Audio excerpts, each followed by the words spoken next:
Nous sommes jeudi 25 mai 2023. L'Union africaine a aujourd'hui 60 ans. Partout sur le continent, des activités sont organisées pour faire le bilan de l'organisation et discuter de ses priorités. À Conakry, ce sont les ambassadeurs qui se retrouvent autour du ministre des Affaires étrangères pour échanger sur les projets de l'Union africaine. Makeme Donzo. Cette année, la Guinée célèbre la journée de l'Afrique d'une autre manière. Le ministre des Affaires étrangères, de l'intégration africaine et des Guinéens établis à l'étranger réunit tous les ambassadeurs africains accrédités dans notre pays pour échanger sur l'état de santé de l'Organisation de l'Unité africaine, l'OUA, créée depuis 1963 à Addis Abeba. Devenue Union africaine UA en 2002, l'institution réaffirme son objectif, qui est de rapprocher les peuples africains. Nous devons travailler ensemble à travers des éléments importants, notamment économiques, comme la ZLECAf, que nous avons créé en tant qu'Africains. Autant nous nous plaignons des pays amis en disant que souvent il est difficile pour eux d'octroyer des visas à des Africains pour l'Europe, pour l'Amérique, pour l'Asie. Autant il y a des difficultés entre pays africains. Nous avons vu des rejets, des agressions de citoyens de certains pays africains par d'autres Africains.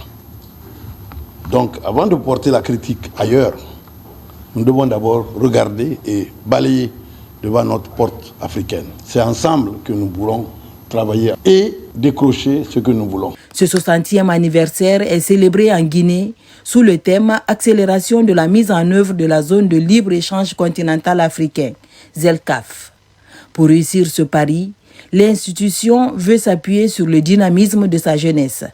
Je lance un appel au nom du chef de l'État à tous les dirigeants africains pour que l'on se départisse de nos égos, que l'on sorte derrière d'autres pays pour se prendre en charge en tant qu'Africains, dans le respect de la communauté internationale. Une rencontre appréciée par les ambassadeurs du continent, car elle permet de raffermir les relations diplomatiques inter-États.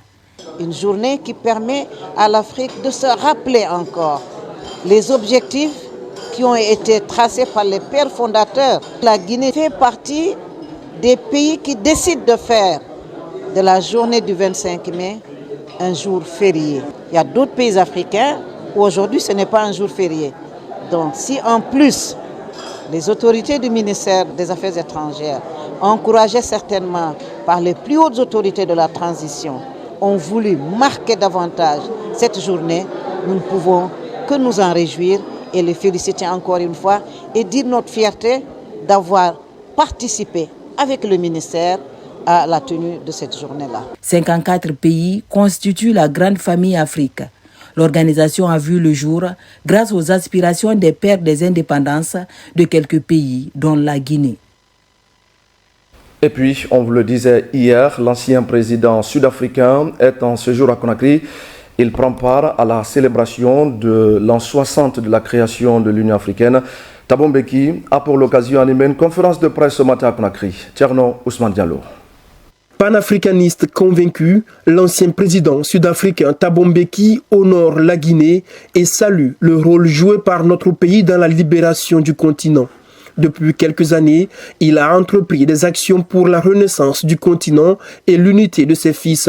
Ce 25 mai, pour la première fois, il tient une conférence en dehors de l'Afrique du Sud dans le cadre de ses activités de promotion de l'unité et de la fierté africaine avec sa fondation. And so in the context of that discussion, we then decided, let's go to Guinea. Voici que la première fois nous tenons cette conférence, cette édition hors l'Afrique du Sud et nous avons décidé pourquoi pas en Guinée. Simplement parce que les relations historiques qui lient les deux pays sont très profondes et la Guinée a été l'un des pays qui s'est rassuré que ses citoyens soient ouverts à la population sud-africaine pendant la lutte contre l'apartheid. So a total population mobilized to engage in struggle against apartheid. l'ancien président Thabo Mbeki est revenu sur les défis de l'heure à travers le continent et a rappelé ce que représente la Guinée dans l'histoire de l'Afrique.